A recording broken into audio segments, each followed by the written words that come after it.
Hi, welcome into the Virgo Advisor podcast. I'm your host, Jen. I am by myself today. I am doing this episode solo. It feels like it's time. It's time for a solo episode. It's time for a reconnect episode. Cory will be back for our next episode, so episode 4. But if you were listening, our first 2 episodes of this season were basically walking Cory through an identity shift, an identity reframe. That is the reconstruction of self in real time. And I was kind of glad, given where business is right now, I was kind of glad he was actively going through these shifts because it can be messy. It can be hard.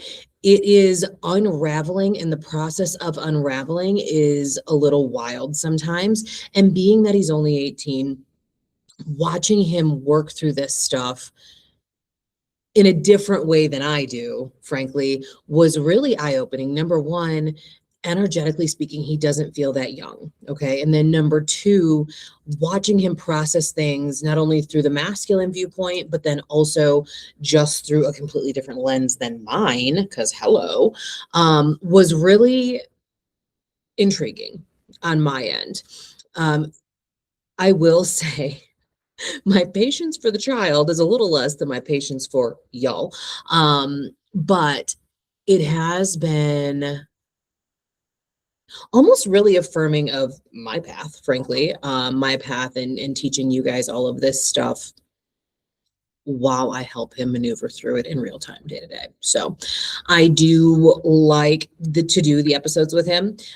He has decided it's something that he likes as well. So we'll probably stick with it. But I did want to come solo this week and actually talk about like what's happening in those conversations that he and I have, including the conversations offline where he's just volleying his questions back and forth, right? So I want to talk about what I'm noticing, what I'm tracking through these conversations, not only with you guys, but with him, where there is a lot of overlap, how I work, and why this is different from anything else you've probably even done with me, to be frank with you. I do find that most people think identity work is just this personal development stuff, looking for a new name, right? Looking at the Gabby Bernstein crew and they're like, oh yeah, no, we read the books, we do all the things, and like everything's great. Yeah. So the thing is we're reading the books, we're getting the knowledge, but we aren't actively using it to do the identity reconstruction. I'm finding that a lot of us are starting the process. We're starting the conversation with ourselves, but we aren't continuing the conversation into the action, right? So identity reconstruction, while it does have new habits, a new mindset, new morning and evening routines, and more awareness of self and more information, it's more than that.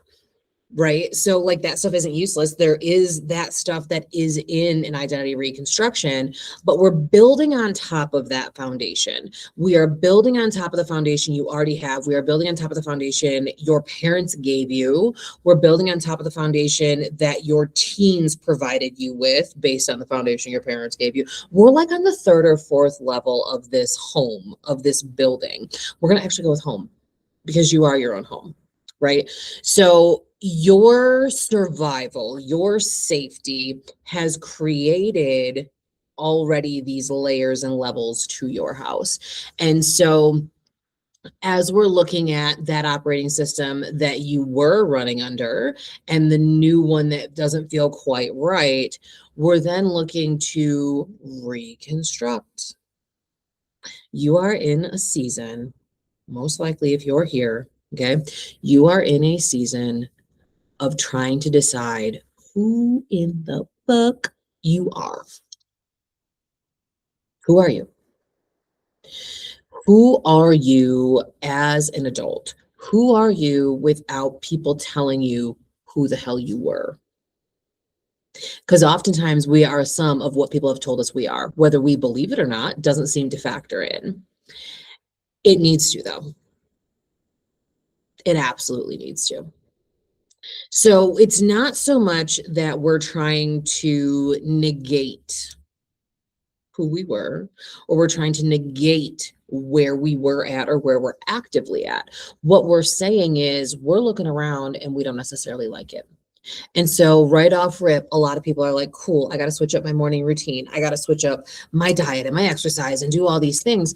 But if we haven't actually done that interior work, none of that shit works. So as I'm working with you guys on some of this stuff, because we've been doing identity work all year, right? We were doing identity work last year too.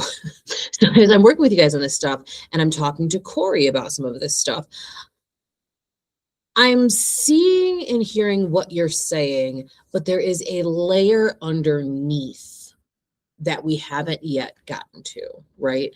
So this is that inherited identity showing up in the way we make decisions. And a lot of folks are like, no, like this is normal, right? This is how I do it. And I always want to ask, is it how you do it? Or have you seen others do it this way? And so you've adopted it as yours. Well, and then I get the response of like, well, I don't know another way. We can create that. We can create that. See, your system, your operating system, your identity, yourself is protecting you from something that is not actively in your reality right now that you don't need protecting from anymore. It'd be different if you were still living at home. It would be different if you were not an adult with adult choices and adult lifestyle. But you are. And so we don't have the same fears right now as we did then being any time before you were an adult. So understanding that the operating system that we have needs to adjust as we grow and as we evolve just naturally in life is an important piece. There's always going to be that intuitive layer to this, right? I have the ability to see the pattern. I have beautiful pattern recognition. I also have that super fast clair that says, huh? When you guys say things that just don't actually track inside your energy anymore. And I find just in regular conversation with you guys, when we're on lives or when we're doing one-on-one work, when we're having the conversations, oftentimes you guys are like, your face is so expressive. What are you thinking right now? And I'm like, I'm thinking that this doesn't fucking track. I'm thinking this stuff doesn't line up anymore. And it's really because you've grown and you haven't given yourself credit for that. It's like the credit is not due there, or so you think, but it really, really, truly is. And I wish you would give yourself more credit, because oftentimes some of the hangups we have are the fact that we aren't seen and we aren't heard. And the only way as adults to be seen and heard is if we see and hear ourselves. That's the first step, right? We have to see and hear ourselves before anybody else hears us. So, yeah. So as I was thinking back on the conversations I was having with Cory and on the conversations I've been having with you guys, my responses in our interactions were really me tracking those patterns and reflecting back to you guys, reflecting back to Cory, what I was hearing and what I was seeing, right? And so this isn't just for that intellectual portion of the conversation. This isn't just for the brain. It's so that his nervous system, his whole being, right? The spiritual, the emotional, all of that, can track it and then start to release some of the things that he holds on to. When he first started some of this identity work journey, it kind of all occurred as he was, he ended high school. early, right? He was done in December. And so as he was ending high school early, he was trying to decide, like, who am I? What am I even doing next? And the thing about my parenting style that is different from how I was raised, if you're watching, sorry, Ma, sorry, Dad, but it is. I opted, and I have his whole life opted out of telling him what he has to do next. Now, are there times and spaces where I do absolutely tell his butt what he's doing next? Absolutely. You better get yourself up and take these dogs out. Absolutely. You better get up, do a dish. Okay. Absolutely take care of your trash. Like, you know what I'm saying? Yes, those things. Okay, fine. But when it comes to my children and them knowing their heart, them knowing their mind, they get that because I allowed them to cultivate that. They're allowed to have these opinions about themselves. They're allowed to have opinions about me. They're allowed to decide what it is they want to do. And so when he was done with school, he's like, I don't know what the fuck I'm going to do. Well, I'm hands off. I'm in it for the conversation. I'm in it for the understanding, but I'm not in it to be like, well, you're going to start by community college. I want this GPA up. You're then going to take that community college and go into regular college, and you're going to figure out what the hell you want to do. You're going to go to trade school. You're going to go, like, none of that is my concern or my business. And so watching him flip through all of these kind of becoming adult things, right? And watching him in real time shuffle through different versions of himself. That has been the most interesting thing to see in real time. Because I step back and I'm out of his way, watching him think to himself, I'll just work and create money and do the fun things I want to do. And then he's like, I don't like the job I'm working. I could not work here full time for the next couple years. And so then he's flipping through that identity piece. And then he's like, well, I don't even know if I want to do that. And he's just going to town. And I'm watching him put on all these different hats, take them off, shake it out, and pick up a new one. And I think to myself, if only all of us could be that unencumbered by life, by real world stuff while we do these things. And then I was like, oh, wait a minute, we actually can be. We just put a lot of stress on ourselves. Okay, cool. Well, Jen, I've got stress. Yeah, we all do. He does too. Are they the same stressors as we have or as I have? No. But are they just as valid? Absolutely. We could definitely learn here. Watching him shuffle through, and he's still having hangups, right? He's still having things that are holding him back, but watching him shuffle through all these different potential versions of self, he's literally trying them on.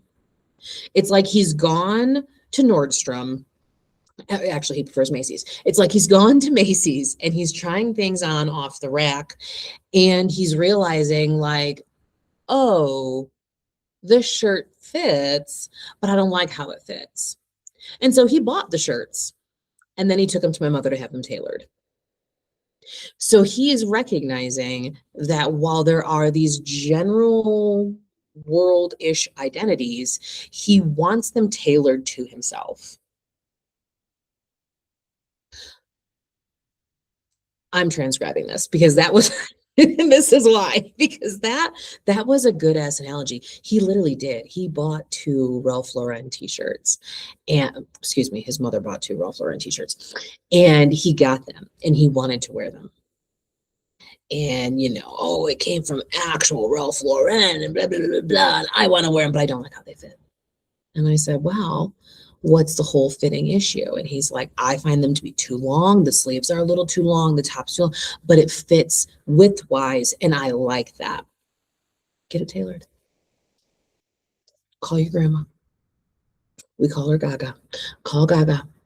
She will freely feed you a dinner and hem those shirts. And what did he do?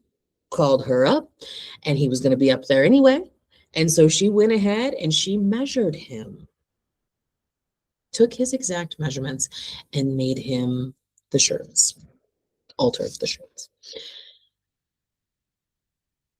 If that ain't a metaphor for identity work in real life, you can see others identities, right? You can see how they live their life and you can see the generalities of it. And then you can say, I like that. I aspire to some of that, but I want to make it my own. It's the same way as your inherited identity that you get from your parents or your caregivers, right? I see what you've given me. I see the baseline of where we're at. I see how you live your life. I see how you operate. And I want to take that and I want to alter it to fit me. Okay, cool. So we're in that spot. We have now had the awareness that what we're actively working with doesn't actually fit who we are in this moment any longer. Okay. But then there's this frustration, right? Of like, well, if this doesn't fit, what does? And how am I supposed to find it? So then as we're shifting out of that frustration, well, really, as we're shifting further into that frustration mode, knowing that we aren't fully aligned, that's where that recognition and reconstruction come into play. And those are two separate processes, right? So the recognition pops in of, yeah, okay, we had the awareness. We know we're uncomfortable. We have a frustration, which is typically a not self theme, right? Anytime you're frustrated, I mean, personally for my human design, like if I'm frustrated, it's my not self theme. I think for everyone, when there's frustration, we aren't aligned.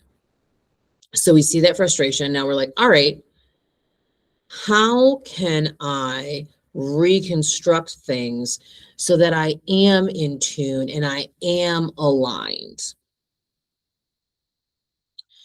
Our bodies and our nervous systems are still programmed to the other.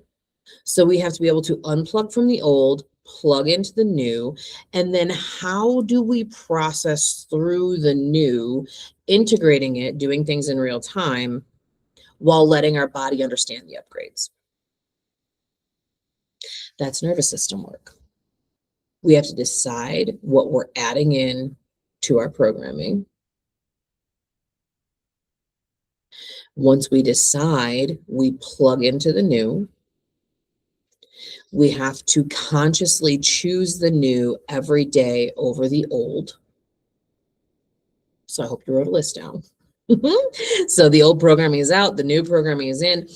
What is our new programming? What do we want to be operating from? What is our core beliefs at this time about ourselves? And with those core beliefs, how does that shift our decision making? And once we see how that shifts our decision making, we must then make a conscious effort every day to align with those new decision making possibilities. And this is a consistent and conscious effort. This is every time that old programming tries to pull you back, you say, cancel, cancel, or you use my blinking technique where you blink, blink, blink, and you cancel it out. And then you intentionally pick up that new energy. You intentionally pick up that new thought process.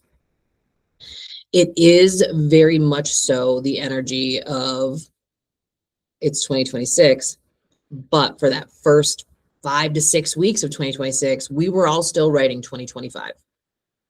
Then we had to backspace, then we had to cross it out, put in 2026.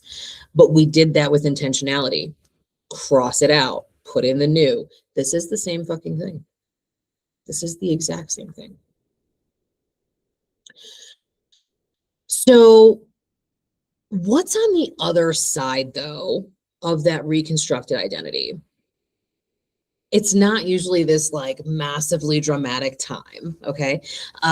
It's really a quiet becoming.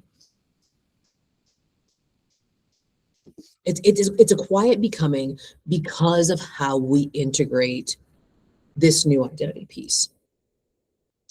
Because it's a conscious effort. And then one day it becomes unconscious. One day you don't have to, wait a minute now, that's not how we operate. We do get to the spot where we don't have to recorrect, right? And so all of a sudden, just like the date, you don't remember the exact moment in time where you were like, oh my God, I got it right. It's the same way as we're now living in this new space and in this new piece. It's not, oh my God, all of a sudden here we are, fanfare, lights, camera, action, we've done it. It's really just a super quiet, all of a sudden things are completely different. because you've stopped tolerating things that you used to think were normal. You make decisions in that new energy, so it's different, right? It's almost like it's faster, because it is faster because we aren't still filtering through the lens of who we used to be, which is where we get hung up on decision makings when we're in that in between, right? And so things that used to take a ton of effort start happening on their own because you're not fighting that old programming anymore. Because there's plenty of things we do day to day that truly are on autopilot that we don't give ourselves credit for. And then when we are reconstructing ourselves, when we are recreating that next piece of our life path, or not recreating, but when we are creating that next piece of our life path, and we're creating who the version of us is that walks this path, that experiences life in this time, when we have to look at that and go, oh shit, I have to do all of this work. And then we start doing it piece by piece, moment by moment. All of a sudden, we're just looking around going, oh, here we are. How did we get here? It's all the work. It's all the work. This is not, identity reconstruction isn't us going, we hate who we are. We have to be better. We have to be more. We have to do all of these different things. It's just about becoming the next version. And I think for a long time, we just thought, as humans, as people, like, oh, it doesn't matter who we are, like, we'll just get it done. And while, yeah, that's right, we can actually have a version of ourselves that is designed for the life we want to lead. And we can create that, which then makes leading that life more easier. Right. So like, why not make it easier? Why not do the nervous system work first? Why not put ourselves in the position where we are actually able to be more free to be who we are, because we're not fighting ourselves and fighting our programming. The programming piece is so big. I mean, what you want to eat every day shifts based on your programming. What you think about yourself shifts based on your programming. How you walk through life shifts based on your programming. So as we are adjusting to this next season, as we are integrating to the next season, integrations happen easier when we're doing that back end work, when we're doing that identity work. I used to think I had to like integrate, deal with the energies, and then let the energies tell me like what was up. And it's like, no. Like, it doesn't have to be that way. We can truly decide who we're going to be and let the energies of the cosmos and the fucking world and all the things support that version of self. I literally used to do it backwards, and looking back, I created more disconnect within myself by having it operate that way, by letting the energy tell me who I was going to be. And what I've noticed is when I tell the energy who the hell I am, the energy does show up in ways to support me through it, because I'm opening that door, right? I'm open to receiving that. And that has made some of these bigger transitions easier.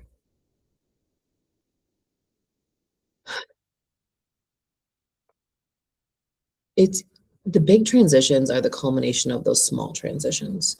And the small transitions are what makes us who we are.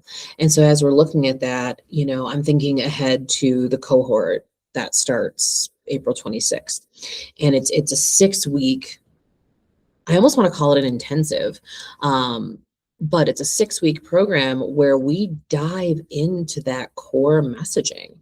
We want to get you to the spot where you're seeing the things that aren't working in real time. Most of you already know it don't work. Most of you already know it don't work, because you're in my inbox talking about it. You're in my lives talking about it. You're in the comment section talking about it. You're joining the masterclasses and you're joining the cohorts because you're ready. You just don't see the action steps forward. In the cohort, it is the action. That's what we're doing. You're creating your personal roadmap. right? Your personal roadmap to your identity reconstruction.